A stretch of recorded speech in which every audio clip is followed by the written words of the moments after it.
one thing that's important for men to do is to realize that it's okay that they're behind. Like, I got to catch up. I wasn't taught right. I wasn't raised right. So I think men need to be okay with catching up. Yeah, sorry to interrupt you there. I just want to say something. It's so important what you're saying, is that most men don't do that, though. Yeah. That's the issue. Like, most men will think, oh, I'm so behind, there's no point in starting. And so they shame themselves, develop either a self-loathing or self-hatred, project that into the world, diminish their value, and either hide from the world or then compensate aggressively, generally, right? Yep. And blame everyone else but themselves for not even starting. Nothing you do matters unless what you do matters. I'm Amadon DellErba, and this is Get Real or Die Trying.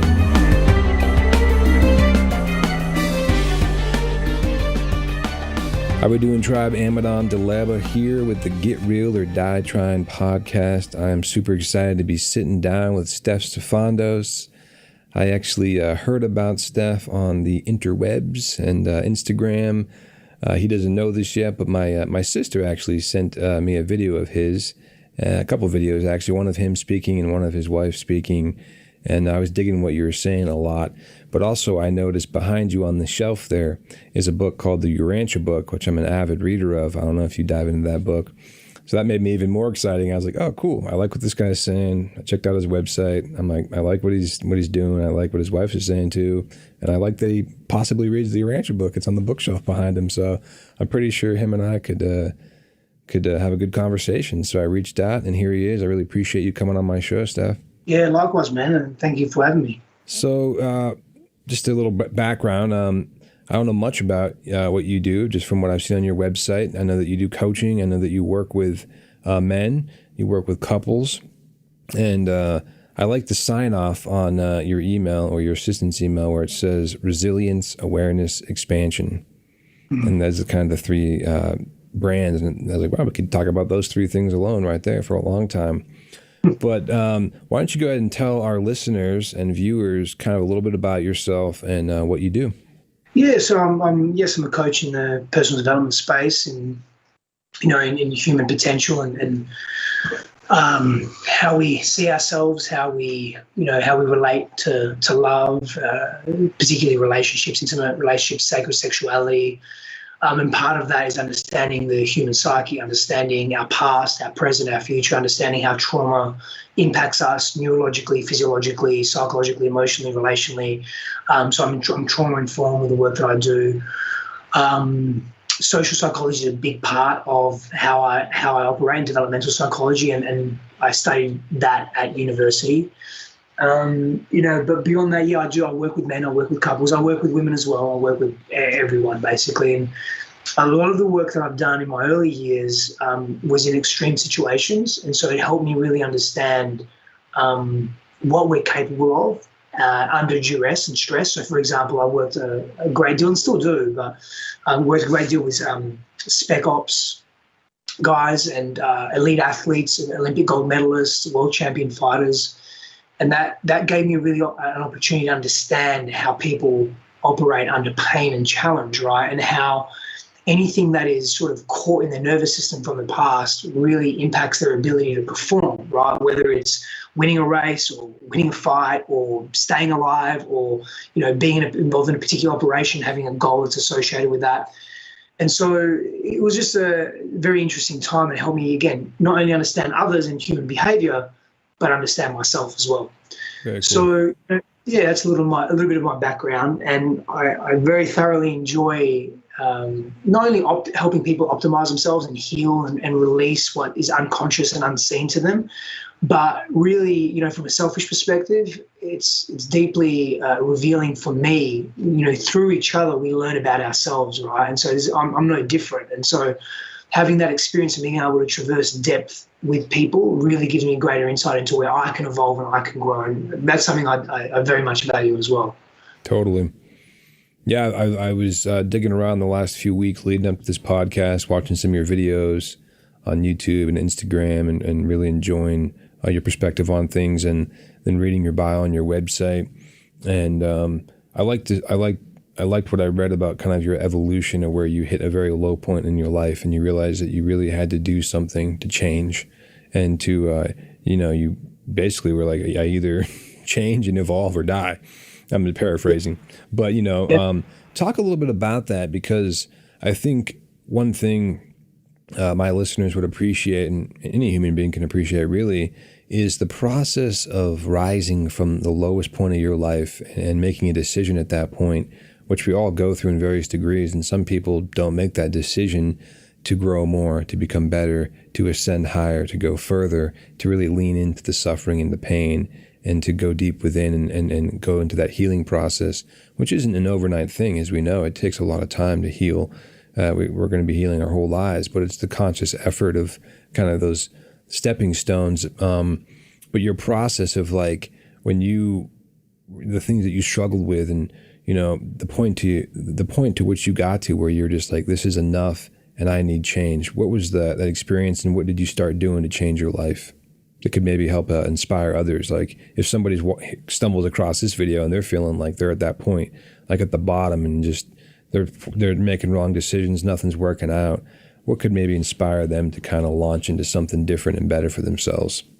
Yeah, so the first thing is, I'm just taking a note here on something I think that would be actually useful. I may just bringing it off the cuff now, but may be relevant to your viewers. So the first thing is submission, right? Like we have to submit to the journey of potential pain and challenge that we're about to embark on, because without, we speak about ascension, we speak about growth and expansion, but that doesn't happen and occur without chaos. Like the clarity doesn't come. One of the first programs I developed was called From Chaos to Clarity, and we can't derive clarity from clarity, like it already exists. So we derive clarity from chaos, right? We have that juxtaposition, and we have that polarity that we experience. And so submission is the first step, and we do everything we can in our society to avoid difficult conversations, to avoid addressing our trauma, to avoid making big decisions, to avoid taking risks, to avoid, being caught, out in the light with our pants down. Now I say that metaphorically, right? Like to expose ourselves. We are so afraid, and we don't allow ourselves to actually experience, truth. Or just getting really real, like in title of your podcast, Get Real or Die Trying, right? Like we don't give ourselves an opportunity to get real because we don't submit to, okay, you know what? For a period of time, I don't know how long, and that's the scary thing, right? We don't know how long. This is going to be a little uncomfortable, maybe a lot uncomfortable. Maybe it's going to expose some big things in me. Maybe I'm going to have to deal with some stuff and take some action and make some changes. And we don't like to make changes either because, certainty and sameness, it feels safe and secure, right? And so that routine feels safe. But if we can't submit to that, then we're not going to get anywhere. Now, the next piece, and there's probably like 3 steps. These steps, the next 2 that I'm going to say, they're not really one after the other. They're sort of intangible. The first part is submit. You have to just submit to this is how it's going to be.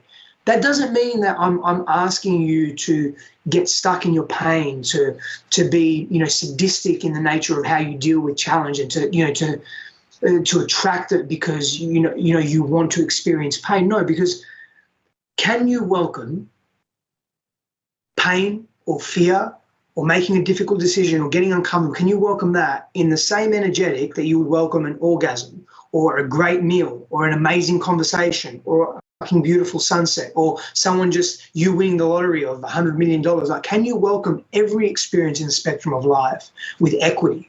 Because every experience carries value. This is something that I learned. Like, I kept avoiding all the difficult things because we're hedonistic by nature, and it makes sense as to why we are. And as we're evolving more in our own consciousness and the way that we think about ourselves and the way that we think about others, it becomes imperative that we welcome all experiences with equity. The interesting thing is that slow is smooth and smooth is fast. And when we accept and we bring those experiences into us, they dissolve and we move through them quicker and we learn and we grow. So we don't have to keep repeating them over and over again in different ways. So submission really is important. The next 2 steps for me are sovereignty and support. It becomes so important that you're able to become self-reliant and resilient, but you can only be self-reliant and resilient when you choose to traverse difficulty and challenge as it comes to you. And the support piece is that we're relational beings and we can't do it by ourselves all the time. I'm a big advocate for self-reliance. I'm a big advocate for checking in within. You have the answers. Like when I'm working with people, one of the first things I say to them is, I'm not here to be a guru. I'm not here to really teach you anything new. I'm just here to be on a journey, mate, with you. And I'll reflect back to you. I'm a mirror for you. And I may say things that have been dormant within you, but you already know them. You recognize them to some degree. It's just how we converse and how we interact and how we go deep into our processes. But you're really doing the work. It's not me. So, but we're relational beings and we need mirrors in our lives. So can you be sovereign, take responsibility for yourself, take responsibility for being in solitude, for exploring your own inner chasm, and can you seek support simultaneously? Because that can be deeply empowering for you. Because when we feel that we're not alone, we then begin to feel regulated in our nervous systems. When we feel regulated in our nervous systems, that's when true healing and true transformation can take place. Until then, it's all bullshit. It doesn't mean anything. That's the reality of it, because all we're doing is layering a great idea or a new concept over something that's dysregulated and is fighting and striving for feeling safe. And one of the ways we do that is we get into our nervous systems and we help close the loops of trauma. But we do that through being witnessed and being seen through adequate support measures, right? And also then developing an attitude and a real life example of, oh, I can do this by myself, at least part of it. And that brings confidence, right? It brings enticement to move to the next thing, the next, peel the layer back of, okay, what's next for me to unpack that's going to help me be a greater version of myself? So those are the three things I would say: submission, sovereignty, and support. Very cool. The 3 S's, man. Yeah. Yeah. I like it. Yeah. I was thinking about, it's interesting, in my life personally, I prescribe to really submission to, or I try to, the submission to my spiritual elders. And it's really common, obviously, in a lot of Eastern philosophy and theology and culture to have a spiritual elder. And in Western culture, we've completely lost that. And we've actually lost all respect for eldership and even elders chronologically. Now, not someone can be younger than you and be your elder in knowledge and experience, not necessarily experience, but in knowledge and spirituality, because they may have done the work before you did. But what's interesting right now that I'm seeing a lot in the world is the emergence of, like yourself, coaches, mentors, and it's kind of cool because it's a softer approach. Like if someone goes to see a psychiatrist or a psychologist for mental help, there's kind of a stigma, like, because then and people see you as mentally sick, so you have to go see a shrink, so to speak. There's kind of this dogmatic, linear approach to evolving the emotional body through a psychologist that has a bit of a stigma. But now I think with the advent of social media and technology and people really wanting to self-improve themselves, it's kind of a softer approach to psychological healing than having to go see a shrink, but having a mentor or a spiritual elder or a coach like yourself. And I think it's quite interesting how it's kind of the same thing but packaged differently. And this is just my opinion. It's kind of a similar thing but packaged differently. And people seem more willing to grow and learn through the approach of just having a conversation with a coach or a mentor versus sitting down with a psychiatrist. Would you find that to be the case? For certain pockets of people, yeah. And for potentially, subcultures within our mainstream culture, yes. There is a stigma attached to particularly psychiatrists, because they're seen as, oh, you're just giving me meds, Yeah. You have an understanding of psychology, but it's really about how medications interact with our physiology, right? And even psychologists as well, yes, there's a stigma attached to that. And there are less, and so this is also a healthy thing and an unhealthy thing. There are less regulations in the coaching industry. So in an unhealthy way, it means that you've got charlatans and you've got people doing an 8-week course and thinking they're a fucking guru, right? I was going to bring that up next. Every 24-year-old in their van is a digital nomad health guru.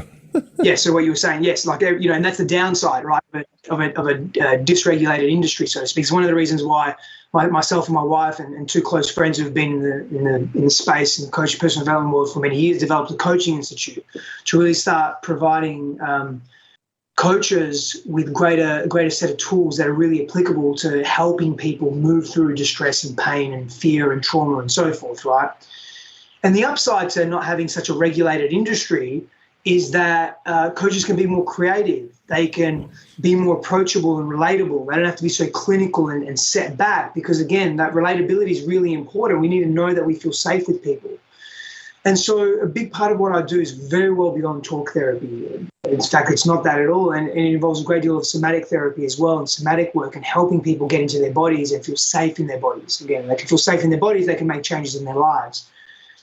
And so, there are ups and downs with that. But yes, overall, I can agree with what you're saying. There are definitely stigmas with these industries, psychology and psychiatry, because they've been around a lot longer, right? They've been around a hell of a lot longer. And again, the downside, I'm really clear on this, the downside to the coaching industry in personal development is that there are charlatans. There are people that are taking people through processes that they shouldn't be taking them through, and they don't have enough of an understanding of physiology and neurology and psychology.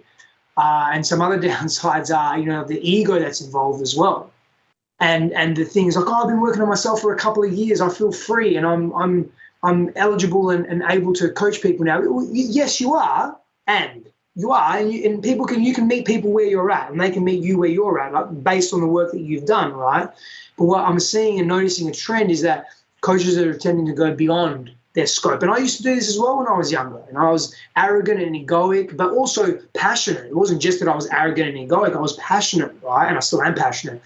And I would sometimes push people too much, like to get the healing, to get the big experience, right? The peak experience, and it can't be that. Mm-hmm. So there's a little bit of that in our industry as well, and that's immature, right? But you learn these things with time, and what you hope is that you don't do permanent damage or semi-permanent damage along the way, and you don't hurt people along the way, right? What's interesting from like an anthropologic viewpoint of like human nature and human beings is like, we've gone so far away from natural connection, from tribal, community, from having the natural elder, from having the uncle, from having the older person with more experience that you would just naturally have a conversation with around the fire about your struggles, and we're so individualized and, we're so separated that now we have to make an effort to have those conversations, those connections, those what I would think would be more normal human connections of connecting with your grandfather, maybe not your little grandfather, but you know what I mean, the elder in the tribe or someone and say, hey, look, I'm going through this, or how do I do this, and now there actually has to be you have to be taught to do that. It's not natural anymore. I was blessed to be raised in community, and my parents together started and founded one of the world's largest eco-village and communities. We have 100 people from all over the world living together on 225 acres, all different types of walks of life and families. It's very cool. And I was talking, you should come check it out sometime. It's called Avalon Organic Gardens and Eco Village. And yeah.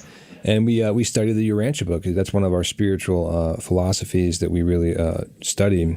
The book behind you there, and one of the concepts I was talking about with eldership, is spiritual elders, is I have spiritual elders in my life, and I'd say 95% of the time they're usually telling me things I don't want to hear, which is a good sign. It means that they're pointing out the weaknesses in me. I mean, just this morning, and it's an uncomfortable process to get that pointed out. But they're like coaches. But I was contemplating like this movement of coaches, like we were talking about, and there's the charlatans and the fake ones, and I like the idea and the word and the concept of a coach, because if you look at it how it's applied just technically, like in sports, a coach is there to bring the best out of you and to like make you the best athlete you can be with your other team players, and to organize this group effort or individual effort to be the best that you can be. And like we all need coaches in life. And I think people have coaches that don't even realize they're coaches. Sometimes like your family member, your uncle, your big brother is just a natural coach. You have a good friend who's always cheering you on, keeping it real with you. When you get off track, smacking you metaphorically, waking you up and saying, look, bro, that doesn't work, man. You got to get your stuff together. And, those actions are not working. So I think what I see now in the world is really a yearning for people to have that connection and guidance. And they're actually looking for spiritual elders in some ways, or maybe they're not ready to articulate that in their consciousness. Because when you bring in spirituality and you bring in the word elder, it brings in that first word you said, submission. And people have to submit to somebody else's perspective. People have to submit to the truth. I have to submit to my elders, and I don't always, but I should. I make mistakes. I think I know more. I'm full of pride and ego. And the interesting thing about consciousness is the more you learn, the more you become self-aware about yourself. It doesn't mean these things just don't go away. My ego just doesn't disappear because I realize I have it all of a sudden. Or, it means that I constantly am working on it and changing it. And that self-awareness, I saw something in your bio, you wrote, my selfishness shifted into enlightened self-interest. And I really like that, because we live in such a selfish world. People are brought and raised, and they basically strive for complete selfishness, materialism, self, me, me, me. Even the advent of self-love can be indulged, and not actually really used properly. I like the way you put it, enlightened self-interest, taking a true approach to being interested in yourself and your well-being and your healing, truly identifying your weaknesses, the points of yourself that you need to change so that you can become better. And I was like, I'm going to use that now, enlightened self-interest. So thanks for that little tidbit of approach, because, it's the same thing as self-awareness. But anyways, I really appreciate that you're on that journey and doing the work you're doing. I wanted to actually read a quote from the Urantia book there, since something we have in common that I think you'll relate to just based upon my limited knowledge of your life and reading your bio. This is from actually the Greek philosopher Rodin, as brought through the Urantia book. It says, success may generate courage and promote confidence, but wisdom comes only from the experiences of adjustment to the results of one's failures. Men who prefer optimistic illusions to reality can never become wise. Only those who face facts and adjust them to ideals can achieve wisdom. Wisdom embraces both fact and the ideal, and therefore saves its devotees from both of those barren extremes of philosophy. The man whose idealism excludes facts and materialist who is devoid of spiritual outlook. Those timid souls who can only keep up the struggle of life by the aid of continuous false illusions of success are doomed to suffer and experience defeat as they ultimately awaken from the dream world of their own imaginations. And that's always been a guiding, pretty profound nugget there of truth, one that wisdom truly comes from failures. We have to make mistakes and learn, but that if we're not real, we're not getting real about ourselves and our shortcomings, we're living in an illusion, Yeah. And that's pretty much millions and millions of people. Yeah, we're not complete. Yeah. And look, I say the word complete, and I'll use the words complete and whole in a loose way, because there's an element of wholeness and completeness, and that particular reference is, in Advaita Vedanta we're called the Titium, right? That is the ultimate self, the unchanging self, right? There's that level of wholeness and completeness, and then there's maybe a more superficial level of wholeness and completeness that is consistently evolving and changing. And so it's almost like you're grasping, you're whole, but you're never whole, right? At that sort of level. And I resonate with what you just read, because if we're living in an illusion, we're living in fracture. And if we're living in fracture, for me, then we're constantly attempting to fill that void, and we'll often do it through compensatory ways, compensatory strategies that are often unhealthy psychologically and psychosocially. That becomes an issue for our relationships, and then the feedback that we get from our relationships and the mirroring we get back from our relationships is reinforcing a pattern that doesn't actually sustain life and expansion and growth of the mind, of the heart, of the body, of relationships, etc. And so now we're not living in potential. And when we're not living in potential, we feel less than. When we feel less than, we go back into that compensation. We've got to do something to feel big and to feel better again. So we then slipstream into the expression of the ego that is all about that hyper selfishness, right? That sense of self that needs to feel better. And that often comes at any cost. Now we're falling into a bottomless pit that is very difficult to get out of. Yeah, totally. Let's talk a little bit about brotherhood and your work with men, because I have a lot of men who watch this podcast, and I've done a lot of podcasts about kind of trying to become an enlightened male and what it is to be a balanced man. And there's so many facades that we as men in this world have to break and take off. And what is it to be a real balanced man? And, you know, I think I see some of the work with the empowered MPBP. Which you're working on. And I think some of the gentlemen that you're associated with, I follow their work too, like Preston. I think he's involved with that. But, you know, the men are just so competitive. Like, you know, men in general, there's such a lack of connection and working together because of the competition that we're raised to have, that society promotes, and that our fathers teach us when we're young. Luckily not mine, but you know, it's just kind of a generation after generation. We're not really raised the right way. Not everybody, but I'd say the majority. And so when men kind of have an awakening, an aha moment, and their consciousness starts to expand, they have to really do all this unlearning to connect. And I think one of the biggest problems on this planet is the competition between men, because that's what creates the wars on the macro, and on the micro, the internal, and also creates shame. Men have a lot of shame, don't feel like they're good enough, they compare themselves. And instead of connecting and having a brotherhood and uplifting each other, holding each other accountable, which is a huge one, we're putting each other down and we're competing.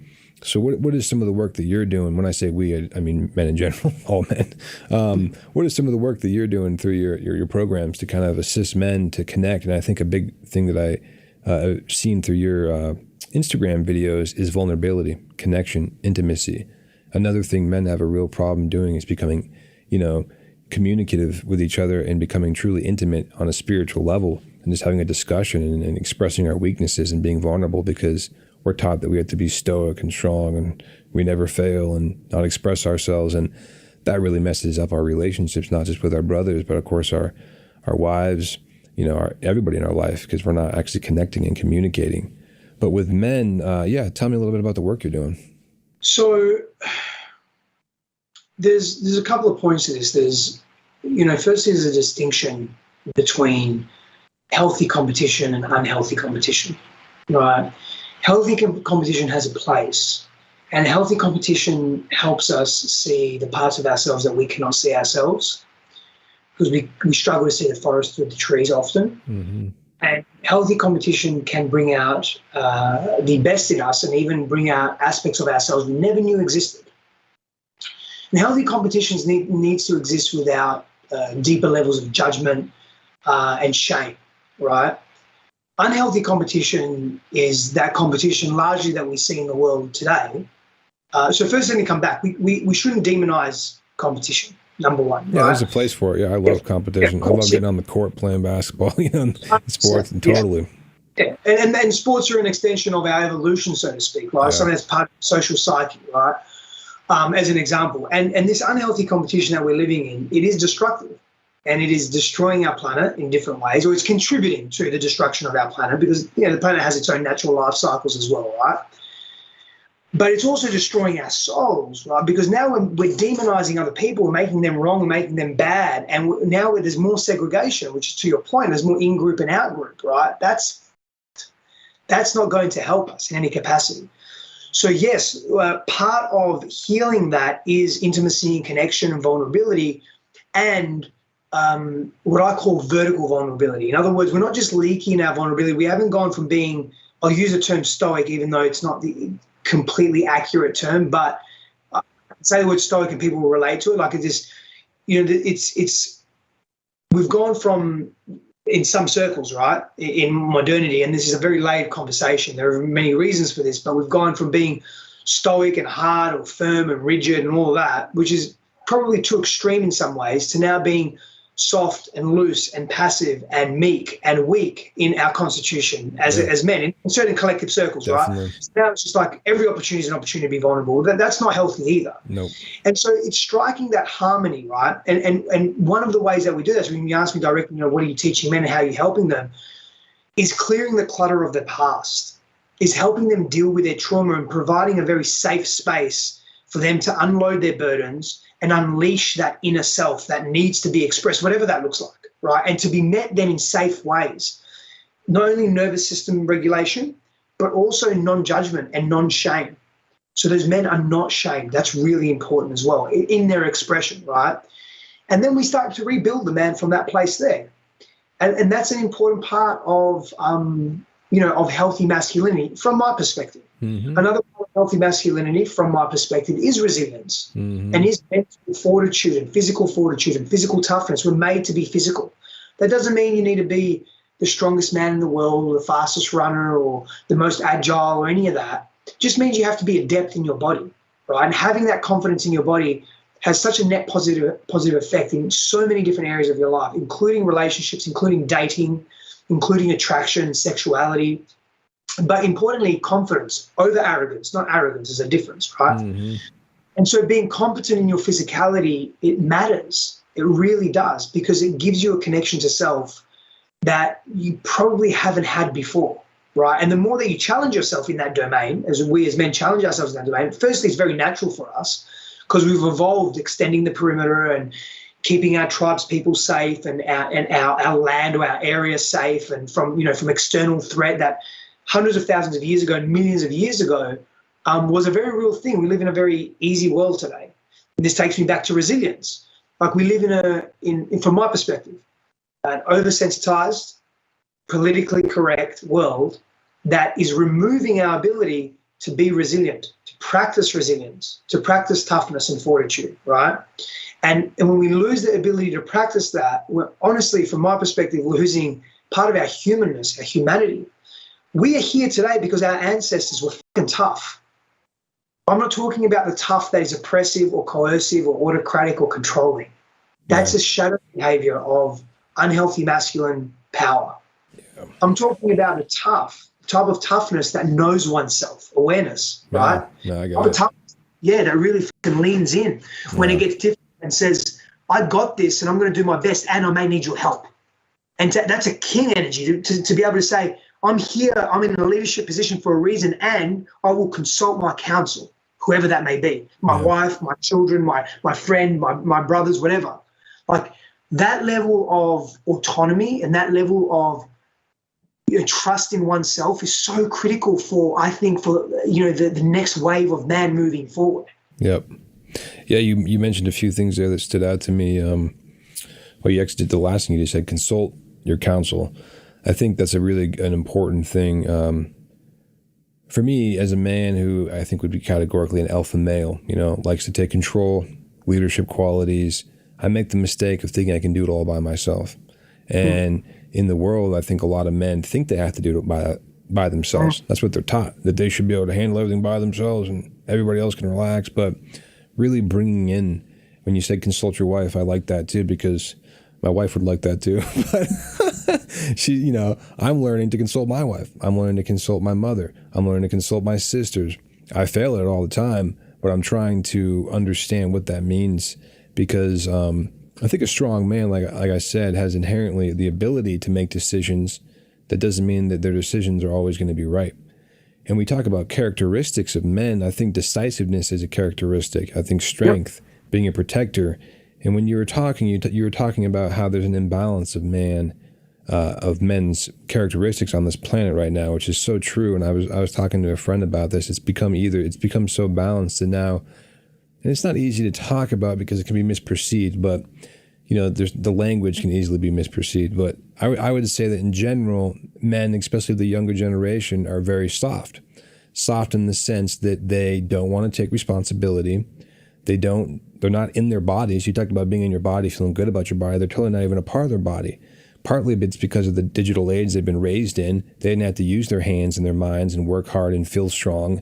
They could push a button, and I'm of that age too. I'm not quite as bad as a 19-year-old right now or at all, but I grew up on the cusp of the digital age, but I was actually raised a different way. So I was lucky to have like the hands-on experience. But even just the consciousness of man right now is soft in the sense that they don't strive for strength. They don't strive to be a protector and a leader of their family. And they're afraid of responsibility, because a true man takes accountability. And they're willing, when you take accountability, that means you could be wrong, and you will be wrong, and you'll make mistakes, but you own them, and you'll move on from them, but that's really lacking. It's a big problem in the world. And I talk to I have 3 sisters, and I talk to my sisters all the time about men and their viewpoints on men and my female friends, and it's like it's hard to find a good man in the world right now. because they're either super like macho and confused about their male identity and they're basically assholes, very imbalanced, chauvinistic, or they're just wimps and they're weak and they don't want to make any decisions and they're just subservient to the woman and let you decide. A woman doesn't want to decide, though. They want the man to make the decisions to help lead them. They want to be a part of it, but they want to feel safe that that man is going to make decisions and guide the relationship and their lifestyle and the spiritual things in their lives and be the leader. And men are afraid to be leaders, I think, because, you know, I don't know why. There's a lot of reasons why, to be honest, but I think accountability and responsibility is a big one. And I like, did you say a vertical vulnerability? Vertical vulnerability. Yeah, I wrote that down too. I like that, you know, because it's like vertical integration. I was thinking of, because I do vertical integration, different business practices, but it's kind of like you don't have to do everything all at once. You don't have to be completely 100% vulnerable. And like, I don't have to spill my guts and reveal every single weakness immediately. I can vertically integrate my vulnerability and work up towards it and become more and more vulnerable. And most people may not even be capable of being 100% vulnerable. They have to learn in little pieces at a time because we're so guarded. We're taught to be guarded, to have the shields up and not let that out. So I appreciate what you're saying, because I think it's so important for men and women, but especially men, because we're talking about men right now, to go through that process and to learn those things. Yeah, agreed, brother. And I agree on the decisiveness as well. And the decisiveness comes, from a place of, again, knowing self. Yeah. We can be decisive and we can be clear in the way that we make choices. We can be discerning in the way that we move through the world by knowing ourselves at a greater level, at a deeper level, and taking the time to really explore who we are as men. And very few men either have the space for that because they're busy either satisfying their ego or keeping up with the Joneses, or in unhealthy competition, or running away from their pains and their wounds and suppressing shit, or in massive hedonism, or whatever it may be, where they don't create that time, or they're genuinely suffering and they don't know how. They're in survival mode. They don't know how to then explore these deeper psychological, psycho-emotional issues that they may have. And there's this massive disconnection. You said this at the beginning of our conversation. It's a massive disconnection to tribe and revering an elder mentality, or elder wisdom and elder spirituality. Men need, really clear on this, men need to be taken through cultural rites of passage. Mm-hmm.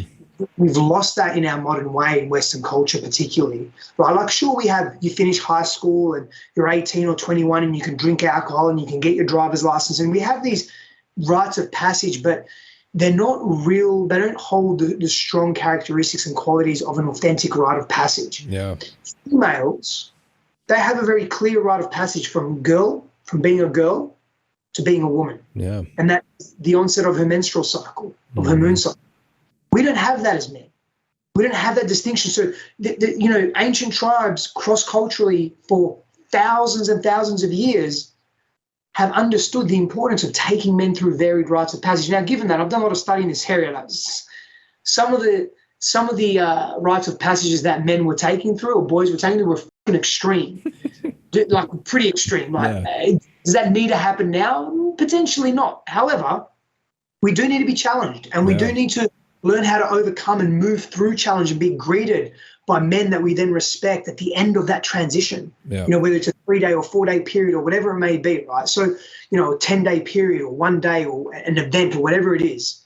Yeah. But we lack the very deliberate application of that.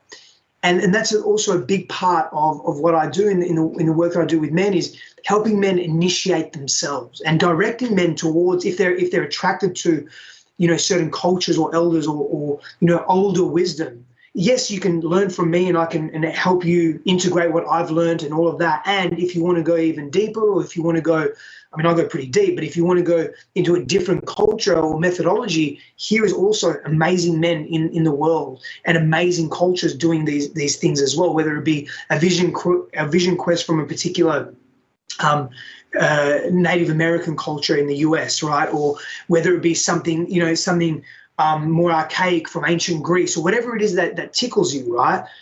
Hey, start processing yourself, start moving yourself through these rites of passages and these initiations, because that's where you grow. Yeah. That's where you are level. And the trickle down effect is that you are less of an asshole in the world. You have greater levels of self-love and self-respect, and that trickles to everyone else. Because when you're not judging yourself, you're not judging others. Yeah. And we're not segregating now. That's powerful. Yeah, totally. Yeah, and I was thinking back to like the enlightened self-interest. It's like when a man actually takes interest in himself and becomes, comes out of that ego and narcissism and self-absorption, switches it to self-interest to really, change. And I think a lot of men are playing catch up because they didn't have good fathers in their lives. And so they're 30 years old and they're still living in their mom's basement playing video games, but a good father would never allow, their son to be doing that. And this is just a very, broad analogy, but the lack of good fathers is a big problem. And so you see men playing catch up, and then they learn these things in their, mid-20s or 30s that they should have been taught by a good father in their young teens. Talk about rites of passage. Yeah. The conversations that should have been happening at 13, 14-year-old with men between a father and a son didn't happen, very seldom happen because they, it's just the culture was raised wrong. And so there's a lot of catch up happening of men trying to, become more balanced. And one thing I study with my elders teach me here, we read a book called The Cosmic Family Volumes, and it talks about circuitry. Each human being is indwelt with the threefold spirit of circuitry. You have father circuitry, son circuitry, and mother circuitry. So another way to say that is like the father is the very masculine, kind of alpha, strong, decisive. The sun circuitry is a reflection of that, but not as strong. It's the sun circuited, and the mother circuitry is the divine feminine, the mother, from the earth. And a balanced man needs to have all three circuitries. A balanced man can't just be father circuited, because if he's not tapped into the nurturing divine feminine aspect, he's not going to be balanced. If he doesn't have the sun, the sun circuitry brings in that balance, because it's not always time to be aggro, full male, And so for me, in my walk, I've been trying to balance my circuitry. I'm imbalanced in some ways too. And I mean, we all are, and it takes time. It doesn't just like you read a book and check it off and you're balanced and a perfect man, It's a process. But having the language, having the patterns to strive for, having the concepts and the ideas of like, wow, that really helps me to, the Trinity concept of my circuitry being helps me to be more balanced, and tap into those aspects of myself that may be harder to get to, and maybe harder to get to my feminine side, but it doesn't mean it's not there. And there's ways to activate it, because men do have a feminine side, and it's beautiful. They need to activate it. But if they're too much in their feminine side, then they're not a balanced man. They're out of balance. And so in the world now, I think going back to what I was saying, a lot of men seem soft. They're too what I would call mother circuited. They're too in that mother feminine aspect of their being, partly because the world has suppressed it so much too, like the masculine father circuited aspect, but also because I think it's a plan, when a man is weak, he's controllable. He's controllable. He's controlled by outside influences, whether it's the media, whether it's his girlfriend, whether it's his family, whether it's the government. You can control him. When a human being is weak, it's not even about man or woman. And so keeping human beings weak and subservient to the wrong things is a way that people get controlled. And I think the more we as human beings decide to come into strength, we need to serve the right elders, the right situations, and be in service in the right way, not to the corporations, to the governments, or being controlled by our partners, because that's another big thing. Relationships are very toxic, and people confuse themselves that they're in healthy relationships. Just because you're having great sex doesn't mean you're in a great relationship. They can be very toxic. The man could be completely controlled by the woman, or vice versa. There's no respect being shown. And so the culture that we live in is just so sick. I feel so blessed that I'm in a subculture, like I was telling you about, a community of people. And so we've created a micro society, a small little subculture, that's completely separate from the world. Now, we're not blind to the world. We're not influenced by it in some ways. Unfortunately, it'd be nice to be completely not influenced by the world, but that's not really possible unless we lived in a cave. But learning, growing up in a subculture, I've had an interesting perspective of being raised a certain way and then seeing how other people are raised, the majority of the world really, and seeing the differences and being able to analyze, the good and bad from these things. But I think, having, I guess where I started with this is about having a good father. Just because a man may have not had a good father and was not raised right doesn't mean it's too late for him to unlearn and to catch back up, so to speak. And I think one thing that's important for men to do is to realize that it's okay that they're behind. Like, I got to catch up. I wasn't taught right. I wasn't raised right. It's kind of like if I just started learning basketball and I jump into the team sport and these guys have been playing for 10 years, I have a lot of catching up to do, a lot of practicing, a lot of working on my drills and my shots. So I think men need to be okay with catching up. Yeah, sorry to interrupt you there. I just want to say something. It's so important what you're saying is that most men don't do that, though. Yeah. That's the issue. Like, most men will think, oh, I'm so behind, there's no point in starting. And so they shame themselves, develop either a self-loathing or self-hatred, project that into the world, diminish their value, and either hide from the world or then compensate aggressively, generally, right? Yep. And blame everyone else but themselves for not even starting. Yeah. That's really interesting. Yeah. And I was contemplating this because I was having a conversation with a man who was in his 50s. And he was like, I'm way too far gone to learn anything. Like, I'm done. Like, I'm from the wrong generation. I'm just like, look, bro, no way. I'm like, no way. Like, it's totally okay. Like, because he was like, he was basically saying, like, he was having a hard time hearing me as a 30-something-year-old, counseling him. And not a hard time, but he's like, I'm so far behind. And I said, well, you can catch up. We all can. Like, I'm so far behind somebody else. It's all relative, we're all just on this path of ascension together.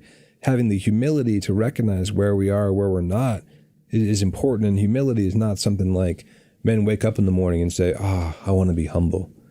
Unfortunately, we want to, I want to get ripped and strong. I want to be sexy. I want to be successful. I want to be the smartest guy, the good lookingest guy. We're not waking up saying, I want to be humble. But really through humility, you have true power. Because you can recognize others, and others will truly recognize you when you're humble.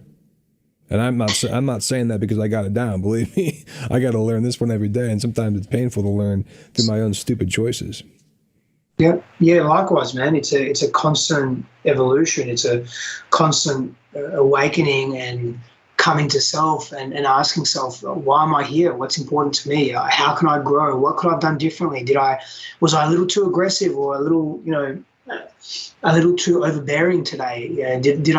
That argument that I had with my wife, could I have just shown up a little differently? And it's that level of, again, choosing to be greater self-awareness that brings about that humility, that brings about that transformation, that brings about a newer version of self, so we don't keep looping and cycling the same shit over and over again, the same sense of self or attitude that we don't really want or value, but we're so addicted to it because it's so familiar. Yeah. One thing I like too about what I've seen in your videos, especially when you're speaking with your wife, is the duality of the father and the mother, the male and the female, the divine, masculine and feminine working together. Because I think, ideally leadership, even on a massive scale, I don't think there should be a president or a prime minister of a country. It really should be a man and a woman together in leadership. Now, do they need to be intimate and be a husband and wife? Not necessarily, but there should be both perspectives. And that's actually balanced divine pattern, is to have a man and woman together, because the feminine perspective is so important. I guarantee you there'd be a lot less world wars if women were in power. But you can't just be one or the other. There'd be imbalances. But really, I think it'd be so amazing if even on city levels of administration and government, if they started introducing the duality of teams of male and female, it'd be really quite powerful. But it's something that's lacking in this world tremendously. Well, it's a very interesting conversation. Personally, for me, it's a very fucking interesting conversation that I haven't seen that. It's hardly anywhere. Yeah, in modern contemporary times, I haven't seen that at a sort of larger level. I don't know if the maturity of our collective consciousness is actually ready for that. Yeah, probably not, unfortunately. Yeah, but it's a really interesting thought experiment, and I mean, I would love to go down that rabbit hole a little more. In fact, I'm probably going to within my own self now. I haven't thought about that for a number of years. Yeah. It's almost like it's a new conversation to me, like I'm hearing it for the first time, and it's not, but it feels like that is. So I'm finding that response within me quite interesting as well. So I'm going to explore that more, man. That's a nugget for me. Thanks, bro. Yeah, you're welcome, man. Absolutely. I noticed on your arm you got some tattoos. Are those the chakras going on there? Yeah. They're the from the seven system chakra in about, I think, like 1100 AD, which is very prevalent and prominent in today's world. When we talk about chakras, we talk about the seven chakras. But I mean, there's so many different other models. There's 5 system, 3 system, 14 system, 20 something system. But yeah, these are the 7 in their original colors and in their mandalas as well. Yeah. Yeah, I'm a big believer in the chakras and studying it. And I actually just was doing a podcast with Bruce Lipton. He wrote the Biology of Belief. I don't know if you're familiar with his book, but we were talking about the chakras, and he said something cool. And he's like, you got your three higher chakras and your 3 lower chakras, and we forget that the one right in the center is the heart circuit, the heart chakra. I think too one way I try and identify with men and women, but is the chakras. And I was always blessed by my mother. Even when I was a child, she would teach me about chakras. And so when I got really emotional and crying, and she'd say, son, you're in your root circuit. You're in your root chakra right now.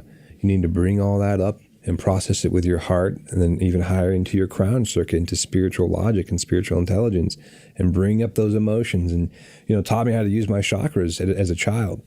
So wow. Kudos to her. Yeah, I mean, it's a super blessing. Her name's Neon Emerson Chase. She's a beautiful spiritual teacher and writer too. And I thank the Lord every day for her helping me. But yeah, I noticed the chakras. So I was like, cool, because even teaching men about the chakras, it's like some guy off the street in New York or wherever, anywhere, who never even heard of it. It could be like a mind-blowing, life-changing spiritual concept for him to apply to his, personality and to his development and to how he conducts himself. That's epic, man. Your ability to learn from your mum like that, and that she exposed you to those things at a young age. That's really cool. Yeah, I feel blessed, man. Continue to be blessed. I was going to ask a few more questions here. We got a few minutes left. I like what you wrote in your bio here. You say we have a responsibility to the earth, to others, our families, women in particular, and children, to be the best version of ourselves possible. The manner in which men have behaved and do behave as a collective has been influenced by ancient practices, ideologies, social, cultural norms, and archaic structures. And we kind of touched on all of that. One thing that sorry, I just kind of lost where I was reading. Well, anyways, being our higher selves, basically what I was going to talk about, our lower and our higher selves, is a concept that I'm taught by my elders all the time, is really discerning between my lower self and my higher self. And I think as men, we can operate in our lower selves quite a bit. And again, that ties into our ego selves, our egocentric mind, and thinking that we're in our higher selves even, because there's a lot of power in the lower self. There's a lot of strength. There's a lot of drive.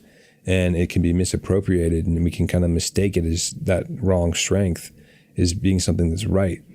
But for me, I've been trying to identify really getting into my higher self. And I think that language being introduced into the common man would be really helpful. Like, men just start really understanding the difference between their higher and their lower self, their true self, their more authentic self, and their unauthentic self, Yeah, I think it begins with really giving space for that lower self to be expressed. If there's anger and rage there, if there's deep visceral sadness, if there's tension in the body, if there's ego there, if there's shame, if there's guilt, and if there are fears there, whatever it is there, is it's really giving safe space for that lower self to be expressed without shaming that part of ourselves. Because the more we shame and judge those parts of ourselves, the more we run from them, the more we avoid them, the more we numb.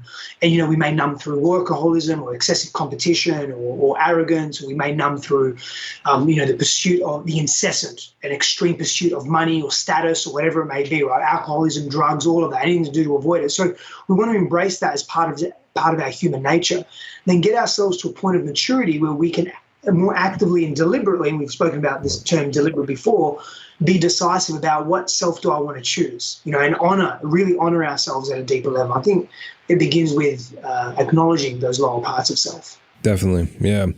And lastly, let's touch a little bit on the inner child concept. It's a common psychological concept that people address, the inner child wounding. And I think it's a very important one. And you talked about that too, about men and trauma. I myself, in my own personal life, feel like there's aspects of my personality that are very mature, very developed. And there's also aspects where I'm very childish. And I'm always surprised at the childishness part that comes out. I'm like, wow, that's like a 14-year-old boy. Like, where did that come from? And it's kind of the inner child and things that I didn't really heal from, resents, hurts, confusions that I didn't let go of. And so that inner child comes out. And, in your work, how do you address that? What is your look on the inner child philosophy? Yeah, I mean, my wife and I, we have a two courses that we developed, level 1 inner child and level 2 inner child. In fact, and this may or may not be released then, but this weekend, you and I are talking, October the 8th, we're running an inner child course, right? And it's a 2.5-day intensive and immersive. And so I'm a big believer in reconciling, understanding, and healing that inner child within each of us. And essentially, there's a few different ways to look at it, right? But I'll look at it this way. When we talk about the inner child, we're talking about giving form to an aspect of our psychosocial, emotional, spiritual development that otherwise is often left intangible and immaterial and therefore not accessible.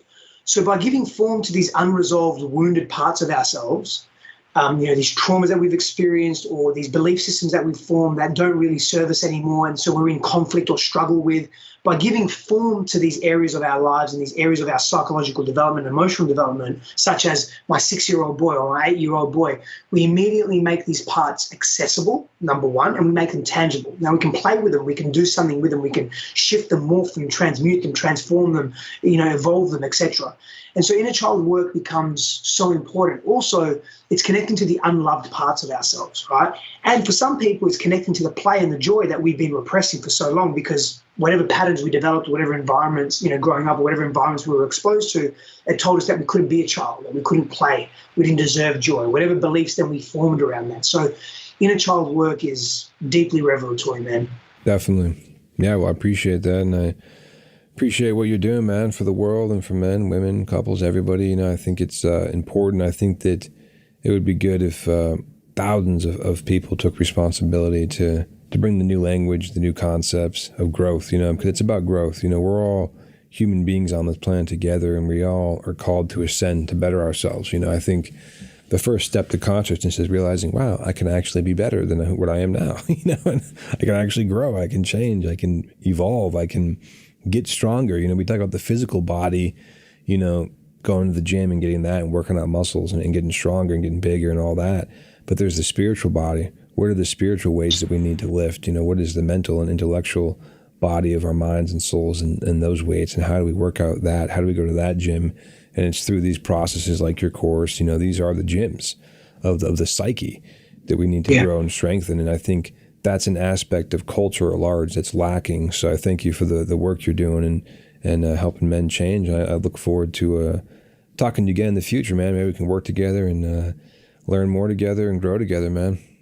Yes, brother, I appreciate you. And I'm going to check out your Avalon Organic Gardens. Check that out. Yeah, check it out. It's pretty cool. Maybe we can come down and we can do a workshop or something. Yeah, man, that would be cool. I'll be open to that. Yeah, we got a couple of Aussies here too, so you won't feel alone. We got 3 Aussies here, so. There you go. I like it. Well, thanks for coming on my show, man. I really appreciate it, and you have a great day, man. We'll be in touch. You too, brother. Take care. All right. Check out my website at getrealordieTrying.com.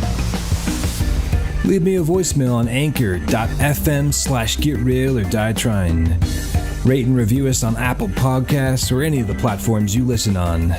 Be sure to follow me on social media and share this podcast with your friends. Word of mouth is a great way to share the vibe. Get Real or Die Trying with Amadon DellErba is a production of Global Change Media. And remember, pain is temporary, victory is eternal.